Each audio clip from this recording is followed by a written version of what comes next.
Welcome to our deep dive into the world of martial arts. From ancient battlefields to modern-day training halls, these combat systems have not only been tools for survival, but also reflections of the cultures that birthed them. If you're fascinated by the hidden history of combat, make sure to like this video and subscribe to our channel for more. In this video, we will explore some of the most dangerous martial arts techniques ever conceived. Methods so lethal they have been largely abandoned or forbidden in modern practice.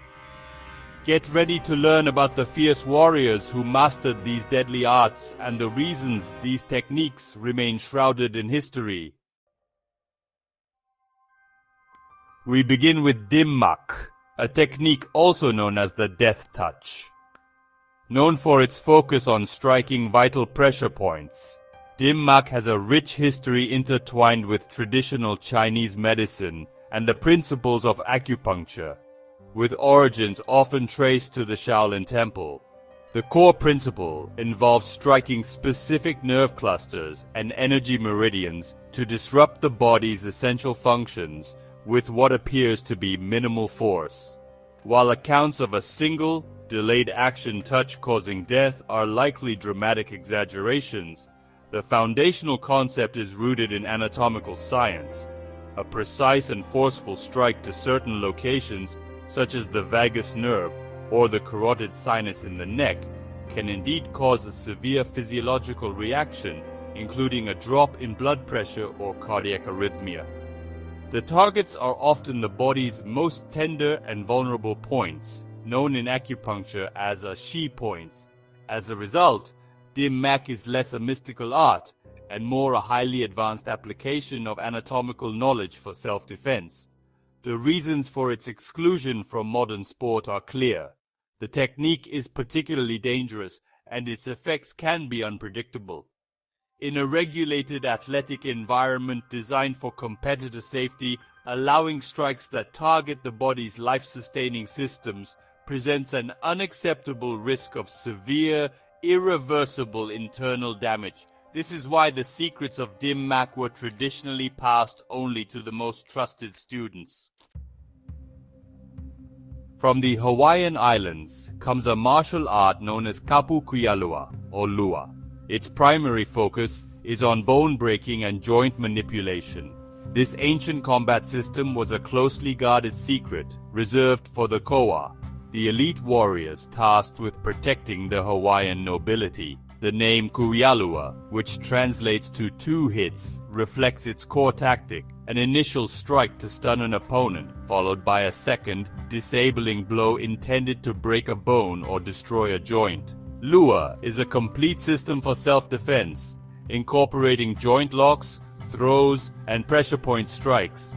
Practitioners were trained to systematically dismantle an opponent's body, dislocating smaller joints before moving to the elbows, knees, and neck. To make themselves more difficult to grapple, ancient Lua warriors would coat their bodies in coconut oil and shave their hair, earning masters of the art the name Olohe, meaning hairless. What sets Lua apart is its brutal finishing philosophy. Strikes were not aimed at scoring points, but at causing permanent injury, such as shattering a collarbone or kneecap. The art faded from common practice not due to a lack of effectiveness, but because its life or death purpose had no place as society moved away from tribal warfare. Today, its revival is treated as the preservation of a cultural treasure, a reminder of the brutal efficiency of ancient combat.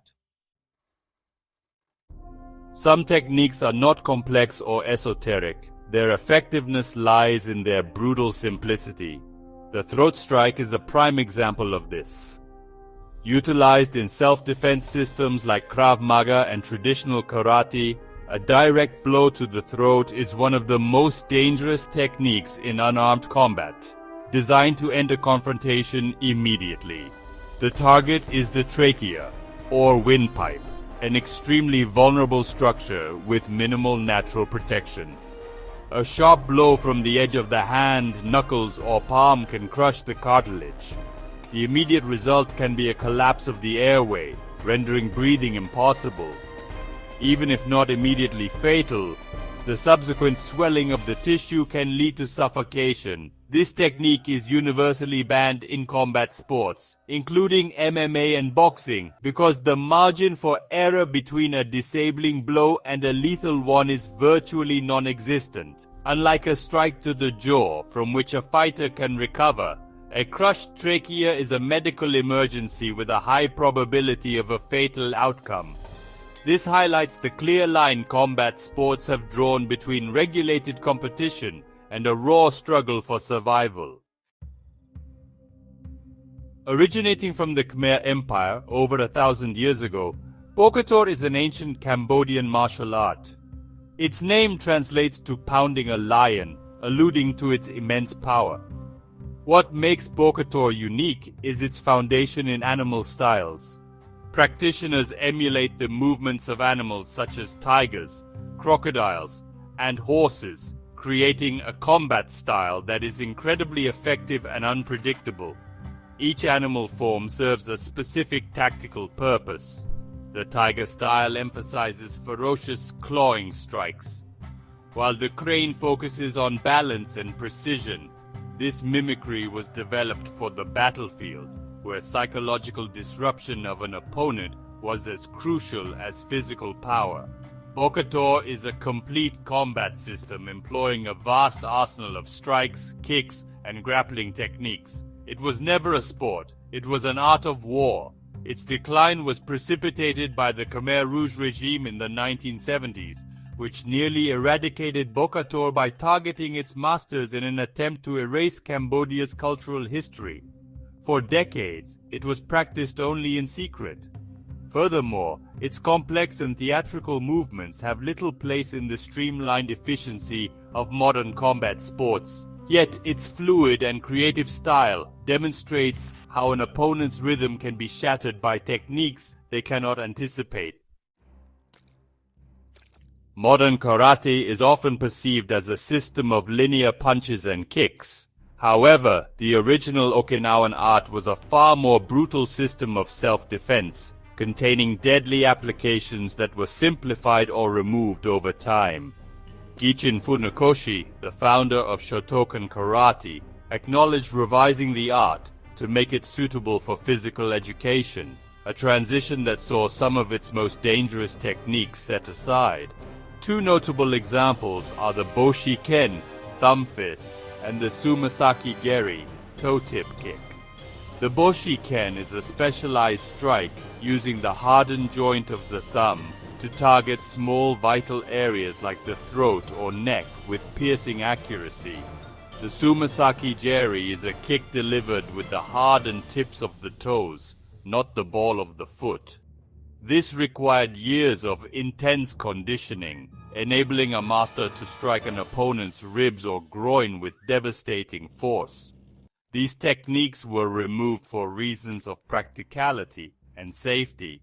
Mastering them requires years of painful conditioning, and teaching them in a modern dojo carries a high risk of injury. As karate evolved into a global sport, the emphasis shifted towards safer, more accessible methods. What was lost was not just a set of techniques, but a combat philosophy that prioritized disabling an attacker by any means necessary. In this video, we explored the deadly techniques of Dimmak, the bone-breaking art of Lua, the animal forms of Bokator, and the discarded strikes of Okinawan karate. It is clear that martial arts have a history far more brutal than what is seen in modern competition. These techniques were not forgotten because they were ineffective. They were abandoned because they were too dangerous for a world that sought to civilize combat into a sport. They serve as a powerful reminder that the techniques we practice today are descended from systems designed for the harsh reality of self-defense. The line between martial art as a sport and a tool for survival was drawn for our safety, but in doing so, it has concealed some of the most devastatingly effective combat methods ever created. Thank you for watching. If you found this exploration informative, Please like this video and consider subscribing to our channel for more deep dives into the world of martial arts. We look forward to seeing you in our next video.